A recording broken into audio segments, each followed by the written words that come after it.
ఇప్పుడు అంటే సైన్స్ అనగానే కాన్సెప్ట్ వైజ్ ఉంటది. హ్మ్. లేదా కరెంట్ అఫైర్స్ వైజ్. అవును. దేనికి ఎక్కువ వాళ్ళు ఫోకస్ చేయాల్సొస్తది? రె ఎనీ కాంపిటీటివ్ ఇన్ జనరల్. 2 ఈక్వల్‌గా చేయాలి సార్. ఓకే. సో, యాక్చువల్లీ నేను బెస్ట్ ఎగ్జాంపుల్ చెప్తాను. యెస్. 2023లో సో, ఏపీలో గ్రూప్ 2 ఎగ్జామ్ జరిగింది.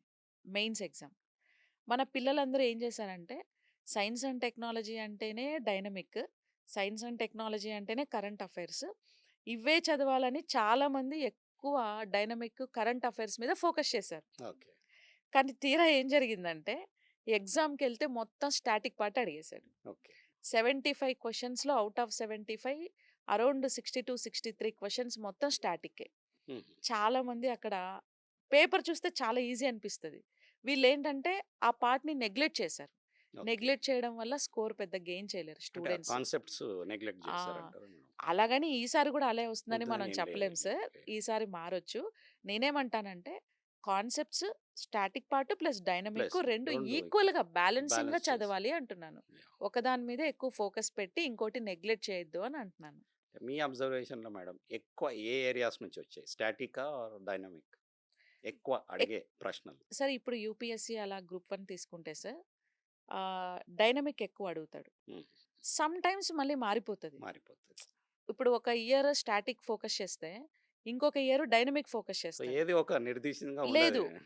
ఇప్పుడు మొన్న జరిగిన యూపీఎస్సీ ప్రిలిమ్స్ పేపర్ చూస్తే కట్ ఆఫ్ కూడా చాలా తగ్గిపోయింది. యాహ్! చాలా డిఫికల్ట్‌గొచ్చింది. సో, స్టూడెంట్ ఆలోచన విధానానికి మించి క్వెషన్ పేపర్ ప్యాటర్న్ అనేది తయారవుతుంది. ఓకే. సో, దాన్ని బేస్ చేసుకొని దేనికైనా రెడీ ఉండాలి. నన్నడిగితే రెండిటిని కూడా బ్యాలెన్సింగ్‌గా చదవడం అనేది చాలా ఇంపార్టెంట్. ఈ మెచ్యూరిటీ ఉండాలి sir. That is like preparation maturity. Yeah! ఇది చాలా తక్కువ మంది స్టూడెంట్స్‌లో ఉంటది. చాలా హరీబరీగా ఏదో చదివేస్తారు గానీ, హార్డ్ వర్క్ చేయడం కాదు, స్మార్ట్ వర్క్. స్మార్ట్ వర్క్ చేయాలి. ఓకే. అది చేసినప్పుడు డెఫినిట్‌గా సక్సెస్ అవుతారు. మేడం ఇప్పుడు అంటే హ్మ్. హై స్కోరింగ్ సబ్జెక్ట్స్ ఏమైనా ఉంటాయా? సైన్స్‌లోనే ఇప్పుడు హ్మ్. బయాలజీయా? లేకపోతే సైన్స్ అండ్ టెక్నాలజీయా? స్పేస్ సైన్సా? డిఫెన్స్ సైన్సా? చాలా ఉన్నాయి గదా! అవును సార్. హాట్ బాగా హాట్ టాపిక్స్ ఎక్కువ ఇందులోనే అడుగుతారు. అట్లాంటి ఏమన్నా అంశాలు మీరు గమనించారా? సార్ ఎక్కువ అంటే ఇప్పుడు ఓవరాల్ జీఎస్ తీసుకుంటే పాలిటీ నుంచి, హిస్టరీ నుంచి గూడా ఎక్కువ క్వెషన్స్ ఒస్తాయి. ఓకే. తర్వాత ఎప్పుడు టాప్ 3 ప్లేస్‌లో అయితే సైన్స్ అండ్ టెక్నాలజీ ఉంటది. ఎందుకు అనంటే ఇప్పుడు అప్‌కమింగ్ జనరేషన్ యూత్‌ని ఇన్‌స్పైర్ చేయడం కావచ్చు గానీ, ఆ టెక్నాలజీ మీద అవేర్‌నెస్ తీసుకురావడం గురించి గానీ, గవర్నమెంట్ ఎక్కువగా ఇన్వాల్వ్ అవుతుందని నేను అనుకుంటున్నాను. సో, క్వెషన్ పేపర్ ప్యాటర్న్ గూడా అలాగే తయారు చేశారు. ఇప్పుడు ఏపీపీఎస్సీ గ్రూప్ 2 విషయానికొస్తే యాహ్! సార్, అది ఎందుకు చెప్తున్నానంటే, ఇప్పుడు మనకి అప్‌కమింగ్ యాహ్! నోటిఫికేషన్ అన్నమాట. నోటిఫికేషన్. సెప్టెంబర్ 15న ఆంధ్రప్రదేశ్‌లో ఏపీ గ్రూప్ 2 నోటిఫికేషన్ రాబోతుంది. అయితే అందులో సైన్స్ అండ్ టెక్నాలజీ ఒకటే 75 మార్క్స్ పెట్టారు. Okay. Actually last time exam నుంచే సిలబస్ అంతా ప్యాటర్న్ చేంజ్ అయింది. ఈ సైన్స్ అండ్ టెక్నాలజీలో టెక్నాలజీ పార్ట్ ఒక యూనిటే ఇచ్చాడు సార్. ఓకే. మొత్తం 5 యూనిట్స్ డివైడ్ చేస్తే టెక్నాలజీ పార్ట్ ఓన్లీ 1 యూనిటే. So, remaining second, third, fourth, fifth units మొత్తం కూడా ఎకాలజీ, ఎన్వైర్న్మెంట్, వేస్ట్ మేనేజ్మెంట్ హుహు. ఇవిచ్చాడు. అంటే ఇందులో కూడా ఇన్ టెక్నాలజీస్ ఒస్తున్నాయి. Yeah! Exactly. Technology means is not only space technology, space or AI. Not only yeah! Defence technology, it's not only infrastructure, not only like information technology. ఇవ్వే కాదు technology అంటే.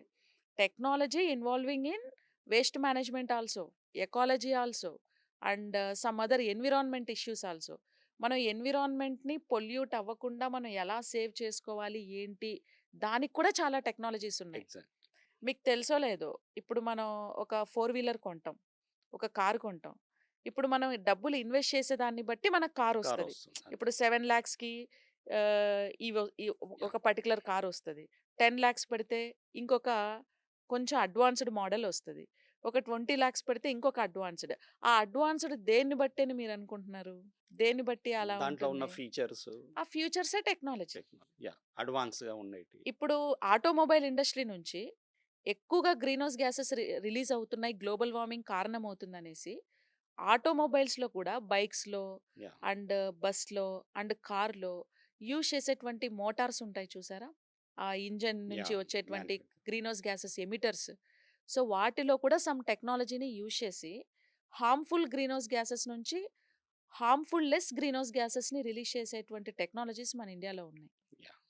ఇవన్నీ మనకు తెలీదు యాక్చువల్లీ. చదివితే తప్ప ఆ సబ్జెక్ట్‌లోకి వెళ్లి డీప్‌గా మనం అనాలిసిస్ చేస్తే తప్ప తెలీదు.